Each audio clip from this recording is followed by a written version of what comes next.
tap into the gift that it is to be alive. What it represents. Plants are alive, animals are alive, but we don't know for sure that they have a full awareness and consciousness and reflection that they are alive. But we are alive. The gift that is, to feel, to sense, to smell, to perceive, to touch, to hear. And we take it for granted. I take it for granted. I took it for granted for years. And then it began to come to me that all I'm picking up is light wave of energy that travel invisibly through space, strike neurons, electrical impulse, and I have sensation and perception and imaging of my life. And that realization alone is a mystery of innate. If one does not get that, one cannot understand innate. That is a mystery of life. And I can recall memories from my past and have them so vividly that this blob of water and fat give me a picture of my grandparents and the smell of toast being grilled in front of a wood fire from 40 years ago, 50 years ago. That's the mystery of life. And that's the awe at innate. So the gift of being alive. And I begin to tap into the gift of what we have in chiropractic. That we can walk this earth with our two hands and touch people's lives. Adjust them, not just so that they feel better. Maybe they don't, maybe they won't. Or maybe they will. But in that moment, something happened. That we have the gift to do this anywhere we want.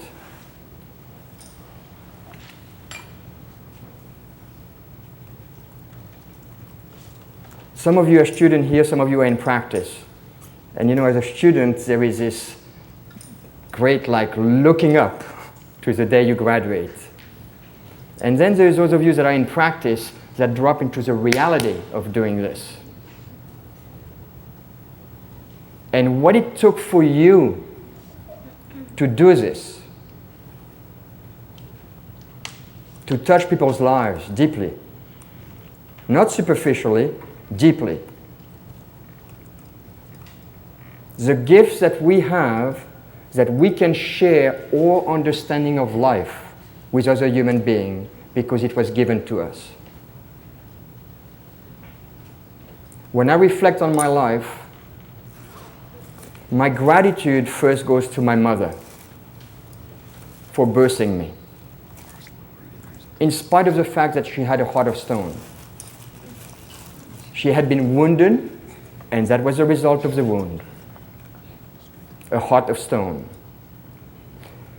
But I am so in gratitude that she birthed me, changed my diapers, who knows, 6,000, 7,000 times.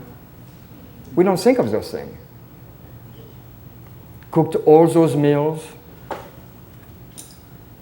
nurtured me until I could take my flight.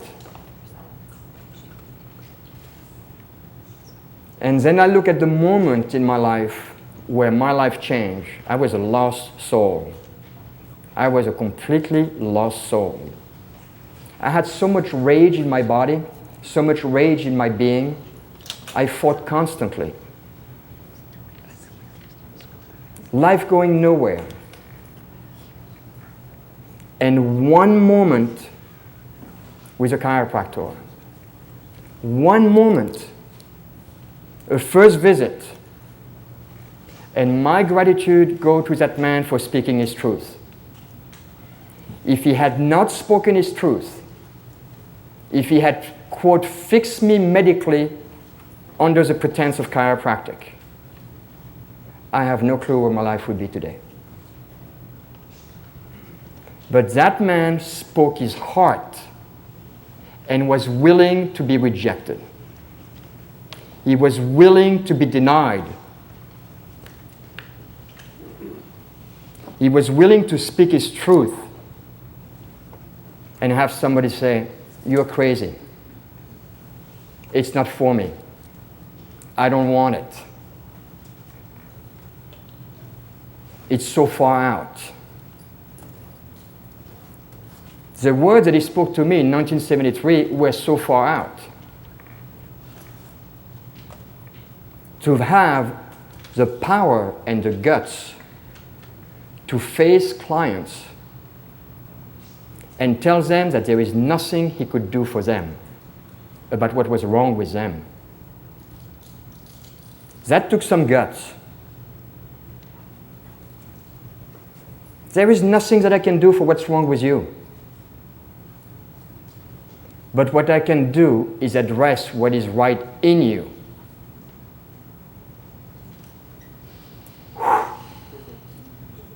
Where was he standing in himself in that moment? Wanting to please me? Wanting to be loved by me? Wanting to be accepted by me? And me being any of his clients? Or was he standing absolutely in his truth? And my gratitude goes to that man because my life in that moment changed. And I don't mind to tell you that from that point on, my life ceased to be mine.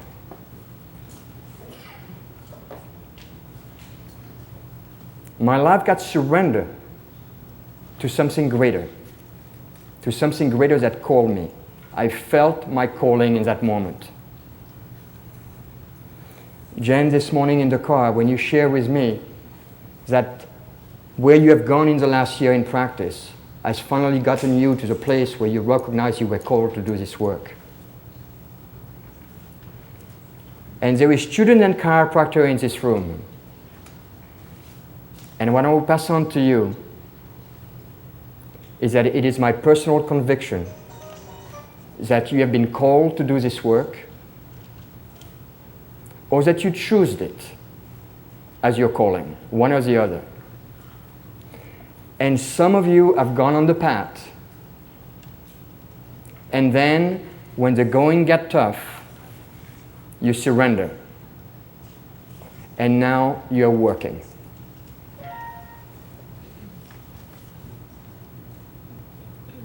But if you hadn't surrendered, you wouldn't be working today. I read a story in a book of a man in India, a peasant in India, drilling wells. So he drilled a well that was 30 feet deep. No water. Went to drill another one. No water. Another one. No water. 5 different wells. No water. Then he went to the sage. And the sage, he asked the sage, "What should I do?" And the sage responded, "Why did you drill 5 wells? Well, there was no water. Why didn't you drill the first well 50 or 60 feet deep?" I hope that will stick with you on your journey. It's about going deeper. It's not about popping around. It's about going deeper. The gift we've been given is that this philosophy, chiropractic philosophy, this journey, this path, is to go within. It's an inside-out philosophy. above, down, inside out, which means to surrender to your soul and to live from within. And there is a battle inside. There is a battle of the ego, and there is a battle of spirit. But you can't serve the two masters. So at some point in life, we have to choose one or the other.